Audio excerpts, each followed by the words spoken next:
Hello viewers, welcome to this web development series. HTML के course के इस section में हम पढ़ने वाले हैं टेबल के एचटीएमएल में कोड करके टेबल कैसे बनाया जाता है, प्लस इसके एट्रीब्यूट्स और इसके जितने भी सब एलिमेंट्स है वो सारे हम इस सेक्शन में कवर कर रहे होंगे। कोड करने से पहले यहाँ पे एक दफा ये चार्ट समझ लेते हैं। तो यहाँ पे मैंने एक चार्ट बनाया है, जैसे कि अगर हमें कोई भी टेबल बनाना हो तो टेबल बनाने से पहले जो फर्स्ट टैग हमने स्टार्ट करने वो टेबल खुद होगा। टेबल में यहाँ पे ढेर सारे रोज होते हैं और इसी रो के थ्रू हमें कॉलम्स यहाँ पे क्रिएट होके मिलते जाते हैं। तो हमें रो क्रिएट करना है, रो के थ्रू हमें कॉलम्स भी मिल जाते हैं। तो जितने भी रोज हमें चाहिए होंगे उतनी टाइम हमने टीआर को रिपीट करना है। तो फिलहाल हमें यहाँ पे 3 रोज दिख रहे हैं, तो 3 टाइम्स हमने टीआर को रिपीट करना है। टीआर के थ्रू हमें रो मिलता जाएगा। तो TR stands for table row. तो नेक्स्ट यहाँ पे देखोगे तो टीआर में हेडिंग्स मौजूद है और नीचे डेटा मौजूद है। तो अगर हमें हेडिंग्स चाहिए तो हेडिंग्स के लिए हम टीएच यूज करेंगे, और अगर हमें डेटा चाहिए तो डेटा के लिए हम यूज कर रहे होंगे TD. TD stands for table data और TH stands for table headings. तो कोड करके देखते हैं टेबल को। यहाँ पे मैंने ओपन कर लिया अपने कोड एडिटर को और एचटीएमएल का बेसिक सिंटैक्स मैंने यहाँ पे लिखा है, और पेज का टाइटल मैंने कुछ इस तरह से रखा है, टेबल इन एचटीएमएल। अब अपने हिसाब से पेज के लिए कोई भी टाइटल चूज कर सकते हो। तो टेबल के लिए सबसे पहला टैग जो कि हम यूज करेंगे वो टेबल खुद होगा। तो टेबल लिखते हैं सबसे पहले। फिर हमें रो चाहिए तो रो के लिए हम यूज करेंगे टीआर। अब यहाँ पे मैं इंटर कर लेता हूँ। स्टार्टिंग में हमें हेडिंग्स दिखाने हैं तो हेडिंग्स के लिए हम यूज करेंगे टीएच, और यहाँ पे मैं लिखना चाहूंगा रोल नंबर। फिर कंट्रोल डी, इसे डुप्लीकेट मैंने कर लिया। फिर नेक्स्ट मुझे यहाँ पे नेम दिखाना है, कंट्रोल डी। और नेक्स्ट मुझे यहाँ पे रिजल्ट दिखाना है। कंट्रोल एस मैंने फाइल को सेव कर ले। सेव करने के बाद यहाँ पे जो हेडिंग वाली रो है वो फर्स्ट तैयार है। अगर आपको आगे भी डेटा लिखना है तो आप इसी तरह टीएच लिखते जाओ और उसमें डेटा और कंटेंट पुट करते जाओ, तो आपको कुछ इस तरह से ये दिखने वाले सिंगल रो में। फिलहाल मुझे यहाँ पे यही 3 हेडिंग्स चाहिए, तो 3 हेडिंग्स मैं यहाँ पे लिख चुका हूँ। अब मुझे यहाँ पे रो चेंज करना है, इनके नीचे डेटा दिखाना है। तो डेटा दिखाने के लिए हम यहाँ पे वापस टीआर यूज करेंगे। टीआर के थ्रू हमें नया रो मिलेगा जो कि इसके नीचे बिल्कुल आएगा। तो टीआर मैंने यहाँ पे लिख लिया। अब अगर हमें डेटा दिखाना है तो डेटा के लिए टीडी यूज करेंगे। रोल नंबर के लिए मैं कोई रैंडम नंबर यहाँ पे लिख लेता हूँ। कंट्रोल एस मैंने फाइल को सेव कर लिया। तो यहाँ पे देख सकते हो नया रो स्टार्ट हो चुका है। कंट्रोल डी से डुप्लीकेट कर लेते हैं, कोई रैंडम नाम लिख लेते हैं। कंट्रोल एस मैंने फाइल को सेव कर लिया। तो देख लो रोल नंबर के नीचे रोल नंबर आ रहा है, नेम के नीचे नेम आ रहा है, और रिजल्ट भी यहाँ पे मैं लिख लेता हूँ पास। कंट्रोल एस मैंने फाइल को सेव कर लिया। तो ये जो सेकंड रो है वो भी यहाँ पे तैयार हो चुका है। तो अगर हमें यहाँ पे एक और रो चाहिए और जितने भी रोज चाहिए होंगे उतनी टाइम हमने इस रो को रिपीट करना है। तो कंट्रोल डी में इसे डुप्लीकेट करूंगा। डुप्लीकेट करने के बाद यहाँ पे अपने सिर्फ इसका डेटा एडिट करना है। कंट्रोल एस मैंने फाइल को सेव कर लिया। तो यहाँ पे देख सकते हो एक नया रो हमें मिल चुका है। इसी तरह इसे अगर मजीद डुप्लीकेट करेंगे तो हमें उतने ही टाइम यहाँ पे रोज मिलते जाएंगे। तो आप इसका डेटा अपने हिसाब से रख सकते हो। तो लास्ट वाले यहाँ पे मैं नाम चेंज कर लेता हूँ, कुछ और लिख लेते हैं। कंट्रोल एस मैंने यहाँ पे फाइल को सेव कर लिया। सेव करने के बाद यहाँ पे देख सकते हो नेम के नीचे हमें नेम मिल रहा है, रिजल्ट के नीचे रिजल्ट, और रोल नंबर के नीचे हमें कुछ इस तरह से रोल नंबर मिल रहा है। तो कुछ इस तरह से आप रोज में डेटा और हेडिंग्स को दिखा सकते हो। नेक्स्ट हमें ये समझ नहीं आ रहा कि ये जो टेबल है ये किस चीज़ के हवाले से है। तो हमें यहाँ पे कैप्शन भी दिखाना है कि टेबल का कंटेंट किस चीज़ के हवाले से। तो इसके लिए हम यहाँ पे यूज़ करेंगे कैप्शन। तो कैप्शन हम यहाँ पे लिखेंगे और इसके बाद हमें यहाँ पे टाइटल देना होगा कि ये स्टूडेंट्स का रिजल्ट कार्ड है। कंट्रोल एस मैंने फाइल को सेव कर लिया। तो ऊपर हमें कैप्शन भी मिल रहा है कि ये टेबल किस चीज़ के हवाले से है और ये रिप्रेजेंट कर रहा है इस टेबल को कि स्टूडेंट्स रिजल्ट। अच्छा, ये नीचे रिजल्ट आ रहा है। अब यहाँ पे देखोगे तो हमारा जो टेबल है वो बिल्कुल बेसिक सा दिख रहा है। स्टाइलिंग के लिए हम सीएसएस यूज़ कर रहे होंगे। फिलहाल यहाँ पे कुछ एट्रीब्यूट्स है, वो एट्रीब्यूट्स हम यहाँ पे देख रहे होंगे। जैसे कि यहाँ पे टेबल को हमें बॉर्डर देना है सबसे पहले। तो बॉर्डर देने के लिए टेबल को अपने एक एट्रीब्यूट देना होगा बॉर्डर के नाम से। तो यहाँ पे हमने बॉर्डर यूज़ करना है। कंट्रोल एस मैंने फाइल को सेव कर लिया। सिर्फ मैंने यहाँ पे बॉर्डर लिखा है और एट्रीब्यूट यहाँ पे स्टार्ट हो चुका है। और नेक्स्ट हमने इसे कोई वैल्यू नहीं दी है, वैल्यू वाला जो सेक्शन है वो खाली रखा है। कंट्रोल एस फाइल को सेव करेंगे तो हमें 1 पिक्सल्स के डिफॉल्ट बॉर्डर मिल जाएंगे। आप यहाँ पे पुट कर सकते हो वैल्यू कि अगर 10 पिक्सल्स की आपको बॉर्डर चाहिए तो 10 पिक्सल्स मैंने यहाँ पे लिखे। तो ये वैल्यूज बनी इस बॉर्डर का। तो 10 पिक्सल्स के हमें यहाँ पे बॉर्डर्स मिल जाएंगे। मैं इसे फिलहाल यहाँ पे 1 पिक्सल रखना चाहूँगा। कंट्रोल एस फाइल को मैंने सेव कर लिया। तो 1 पिक्सल्स के हमें यहाँ पे बॉर्डर्स मिल रहा है। अगर आपको यहाँ पे जो टेक्स्ट आ रहा है, जैसे कि ये टेक्स्ट बॉर्डर के साथ टच आ रहा है, तो मुझे यहाँ पे टेक्स्ट और बॉर्डर के बीच में थोड़ा सा गैप चाहिए। तो इसके लिए हम यूज़ कर सकते हैं सेल पैडिंग। हम यहाँ पे यूज़ करेंगे नेक्स्ट सेल पैडिंग।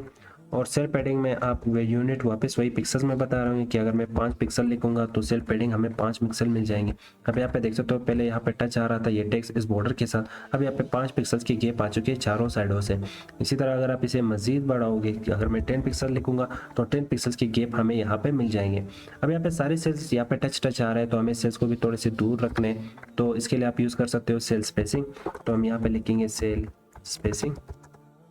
इसमें भी वैल्यूज वही पिक्सल्स में आप बता सकते हो। तो अगर मैं 10 पिक्सल्स लिखता हूँ तो 10 पिक्सल्स की हमें यहाँ पे स्पेसिंग मिल जाएंगे। हाँ, ये 3 एट्रीब्यूट्स यहाँ पे टेबल के रिलेटेड थे, तो टेबल के अकॉर्डिंग आप ये एट्रीब्यूट कुछ इस तरह से यूज कर सकते हो। दो और एट्रीब्यूट की बात करते हैं, जैसे कि अगर ये वाला सेल हमें एक्सपेंड करना है, किसी भी सेल को हमें एक्सपेंड करना है, चाहे वो रो में हो या कॉलम में हो, तो इसके लिए आप कॉल स्पैन और रो स्पैन यूज कर सकते हो। जैसे कि यहाँ पे रोल नंबर वाला जो सेल है, इसे मुझे एक्सपेंड करना है 2 कॉलम के ऊपर, इसे लेके आना है। जैसे कि मुझे रोल नंबर इस वाले कॉलम के ऊपर भी चाहिए और ये रोल नंबर जो है वो नेम की जगह पे भी मुझे चाहिए, तो इसके लिए हम इसे एक्सपेंड कर सकते हैं। तो एक्सपेंड करने के लिए रोल नंबर रहा, तो हम यहाँ पे इसे एक एट्रीब्यूट देंगे। एट्रीब्यूट का नाम है कॉल स्पैन। तो कॉल में, जैसे कि कॉलम में अगर हमें एक्सपेंड करना है, तो कॉलम में एक्सपेंड करने के लिए हम कॉल स्पैन लिखेंगे। तो मैं यहाँ पे चूज करूंगा कॉल स्पैन। तो यहाँ पे कॉल स्पैन मैंने लिख लिया है। हम यहाँ पे बता रहे हैं कि कितने कॉलम में आपने इसे स्पैन कर रहा है। तो 2 फिलहाल मैंने यहाँ पे 2 लिखा। कंट्रोल एस फाइल को सेव कर ले, तो यहाँ पे देख सकते हो 2 कॉलम के ऊपर कुछ इस तरह से ये एक्सपेंड हो चुका है। यहाँ में नेम नहीं चाहिए, क्योंकि नेम की जगह यहाँ पे रोल नंबर ने ले लिया है, तो नेम को खत्म करेंगे यहाँ पे। तो नेम को कर लेते हैं यहाँ पे कमेंट आउट। कंट्रोल एस मैंने फाइल को सेव कर लिया। तो यहाँ पे देख सकते हो तो जो रोल नंबर वाला सेल था वो कुछ इस तरह से एक्सपेंड होके आ रहा है। अगर आपको 3 कॉलम पे से एक्सपेंड करना है, तो यहाँ पे 3 कॉलम लिखो, 4 लिखो, जितने भी कॉलम्स के ऊपर आपने इस वाले सेल को एक्सपेंड करना है। नेक्स्ट हमें यहाँ पे रो एक्सपेंड देखना है। जैसे कि यहाँ पे पास पास पास 3 दफा पास आ रहा है, तो इनमें से कोई एक पास मुझे दिखाना है, बाकी दोनों को यहाँ पे कमेंट आउट करना है। तो फिलहाल मैं यहाँ पे फर्स्ट वाले को दिखाना चाहता हूँ। तो यहाँ पे जो फर्स्ट वाला सेल है, ये रो की शक्ल में मुझे 3 रो तक इसे एक्सपेंड करना है।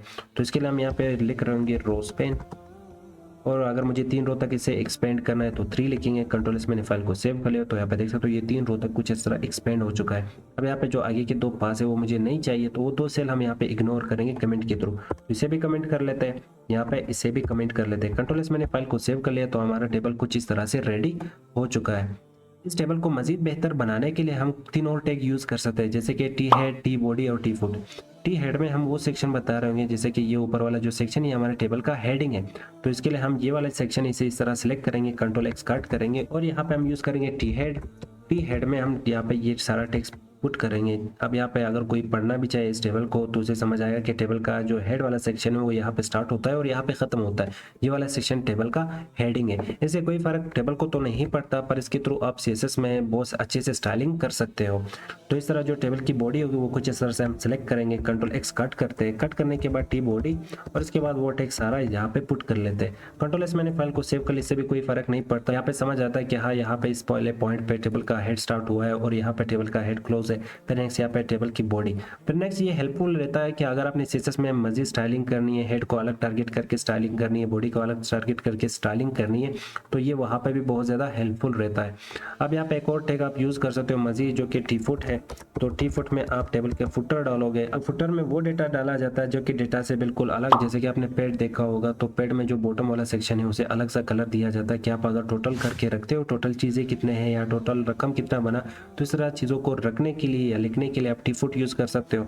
फिलहाल मैं यहाँ पे TH यूज़ कर लेता हूँ और यहाँ पे लिखते हैं टोटल, और इसके बाद मुझे यहाँ पे TD दिखाना है और मैं यहाँ पे कुछ पैसे जैसे कि 500 मैंने लिखा, फिर कंट्रोल D और यहाँ पे लिख लेता हूँ 1000 और फिर कंट्रोल D और लास्ट में मुझे यहाँ पे दिखाना है टोटल। तो टोटल के लिए हम इक्वल का सिंबल लगा लेते हैं और 1500 यहाँ पे लिखेंगे।